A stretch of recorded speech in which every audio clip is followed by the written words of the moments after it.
চিরদিনই তুমি যে আমার, একটা অসাধারণ সিনেমা দেখেছিলাম। আমার মনে হয় ওটা আমার শেষ হলে বসে সিনেমা দেখা। হ্যাঁ, সকলের সাথে সমাজের মাঝে বলি না, এপি অকপট আছে। আজকে আমি খুব ভারাক্রান্ত, কারণ নিজেও এক সময় ক্ষুদ্র হলেও অভিনয় জগতের সাথেই ছিলাম। রাহুল অনন্যদায় বন্দ্যোপাধ্যায়ের অভিনয় দেখে আমি খুব আপ্লুত ছিলাম। এই প্রজন্মে এত ভালো অভিনেতা খুব কম দেখেছি। কিন্তু আজকে দিনে দাঁড়িয়ে এটা কেমন হলো, তার প্রথম গানের সেই গান জুবিন গর্গ তার লিপে গিয়েছিলেন, তারই মতন একই রকম ভাবে অদ্ভুত মৃত্যু হলো রাহুল ব্যানার্জির। প্রতিষ্ঠাতা অভিনেতা, বাম মনস্ক। দেখুন, দুজনের মধ্যে একটা মিল আছে, জুবিন গর্গ বাম মনস্ক।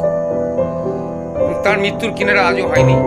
জানি না রাহুল বন্দ্যোপাধ্যায়ের মৃত্যুর কিনারা হবে কিনা, কিন্তু পশ্চিমবঙ্গের ভোটের আবহে দাঁড়িয়ে এইরকম ভাবে সমুদ্রের জলে তলিয়ে গিয়ে রাহুলের মৃত্যুটা ঠিক বেদনার।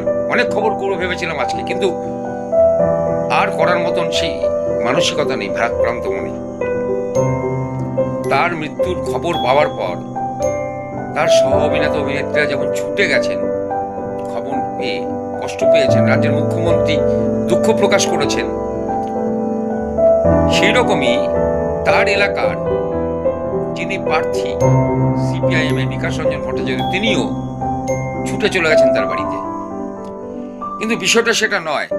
এই ধরনের মৃত্যুগুলো সঠিক তদন্ত হবে কিনা জানি না।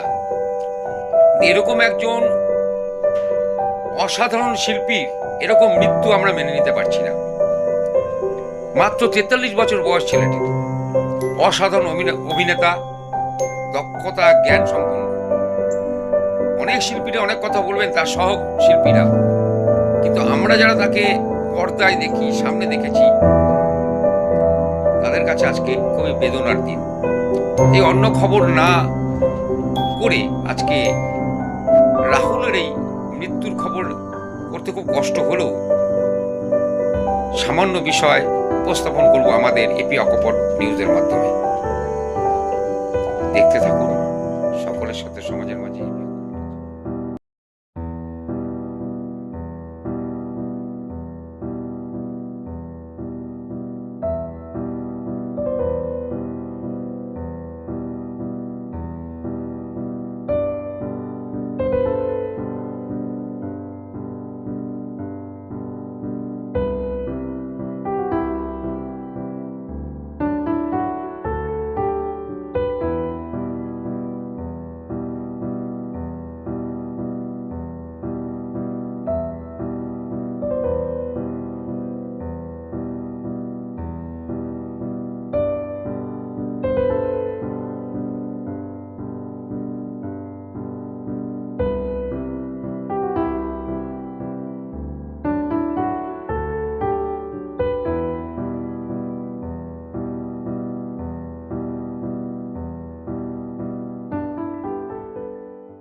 আমি মিটিং করতে করতে হঠাৎ ফাঁকে ফেসবুকটা খুলে দেখলাম রাহুল মহাজনী। তার আগে আমার সঙ্গে ছিল আমাদের গভর্নমেন্ট পেয়েছি, সেটাকে ভেরিফাই করার জন্য খুললাম, একটু শপিং। রাহুল একজন আপরাইজিং লেফট ইন্টেলেকচুয়াল, যেটা আমাদের পক্ষে বড় ক্ষতিকারক। সাহস করে স্পষ্ট কথা বলা, মানুষের সাথে গ্ল্যামার ওয়ার্ল্ডে নিজেকে ভাসিয়ে না দিয়ে প্রতিবাদী চিত্র, it's a great loss for আস।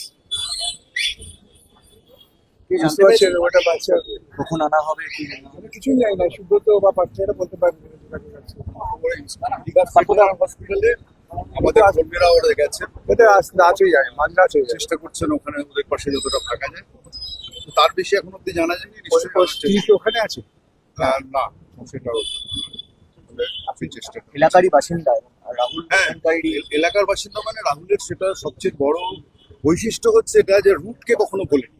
অর্থাৎ যে জায়গা থেকে ও বড় হয়েছে, এই যে আমাদের কলোনি অঞ্চলের সংস্কৃতি, কালচার, ভালো লাগা, মন্দ লাগা, এই সবটা মিলিয়ে ওই খেলার মাঠ পাশে যেটা আছে সেখানেও সে খেলতো। তারপরেই এখন 43 বছরের জীবন, অভিনয় যখন করেছে কখনোই রুটলেস হয়নি। ফলে এই মানুষটার প্রতি এন্টায়ার এলাকার নতুন প্রজন্ম তো বটেই, আমাদের পুরনো বয়োজ্যেষ্ঠ যারা তাদেরও একটা কি বলবো যে গভীর আত্মিক যোগাযোগ আছে। ওর খ্যাতি কখনো ওকে সমাদচ্যুত করেনি। এটা হচ্ছে যে রাহুলের একটা বিরাট বড় বৈশিষ্ট্য। আর রাহুল একটা স্পিয়ারে না, আপনারা রাহুলের কবিতা, সাহিত্য চর্চা এটা সম্পর্কে জানেন, রাহুল নাটক, ফলে সব মিলিয়ে রাহুল একটা left intellectual. Completely left intellectual বলতে যাবো, আমরা মিস করবো রাহুলের নাটক।